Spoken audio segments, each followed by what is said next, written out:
obviously played a lot over the last month since the injury, but how was the bye week for you? The bye week was nice. I always tell a lot of guys it's not even so much as the physical aspect, but more so the mental aspect. You know, you're in every day. Every week there's a new scheme that you have to learn. There's new plays. It's a lot, and it's long days. So just having that mental reset is always nice, so you can come back mentally fresh to just go back and give it your all. When you're a running back, you see that late bye week. I mean, what's your initial thought of what's it like to get to this point where you're like, okay, I got to the bye week and I'm fresh and actually healthy to be out there? Yes, and you see a late bye week, it can be an advantage too, like you mentioned, especially if you get to the bye week fresh, semi-fresh, or like, hey, this week off would do, wonders. So just being able to be feeling like this at this point in time, I feel like it's an advantage. But I know it's tough. It's tough to get to this point. Are you 0% football during that bye week, and what's the process to get back to 100% this week as you get back into the building?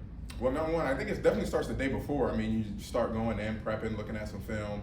Of course, you probably will watch the game before, maybe in the middle of the week. Probably will leave the iPad alone the first 2 days, then look at the game, and then enjoy the rest of the bye week. But then, of course, the day before, maybe 2 days before, just start diving back in. It doesn't have to be heavy because, we'll go through our normal process. But other than that, it's just that mental reset. Staying active, getting a sweat, whether it's on the bike, sauna.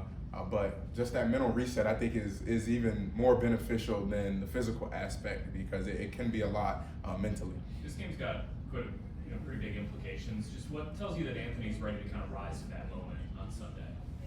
I mean, we've been saying it. I think you guys have seen the poise, especially in certain moments, especially late in the game. That usually comes from some of those veteran quarterbacks that have been in those situations a ton of times. So to see him have that poise, no matter what the situation is, I mean, we're literally on a 19-play drive to go in and win the game.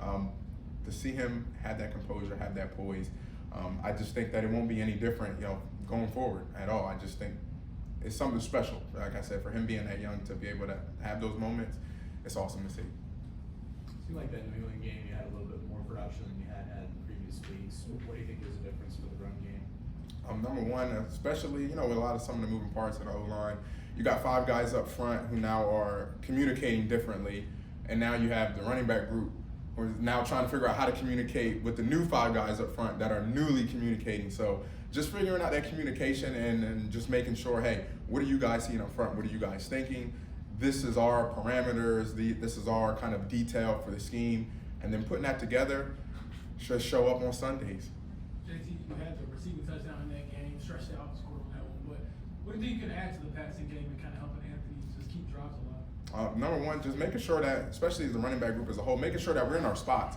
A lot of times, if there's things covered downfield, most of the time that means, the back, somebody's left open. Things downfield kind of aren't there. So just making sure that we're all in our spots so that he has an outlet. And then you never know, those 3-4 yard, little completions may turn into 10, 11, and then now we're keeping the chains moving. Just out of curiosity, when you're near the goal line, when do you reach? I know they teach you not to, but as a player, you want to. So what's the balance like for you when you're like, I'm right here? Really, the balance is just when I can be right. That's the only thing. You got to be right. Just make sure you're right. Jay, it's been a little bit since you had one of those really long runs that you obviously can do. I mean, do you find yourself itching for that? Do you think your guys are close to breaking some of those? How do you kind of get over that hurdle? Yeah, I mean, we were close last week. There was one run last week that we thought definitely could have went.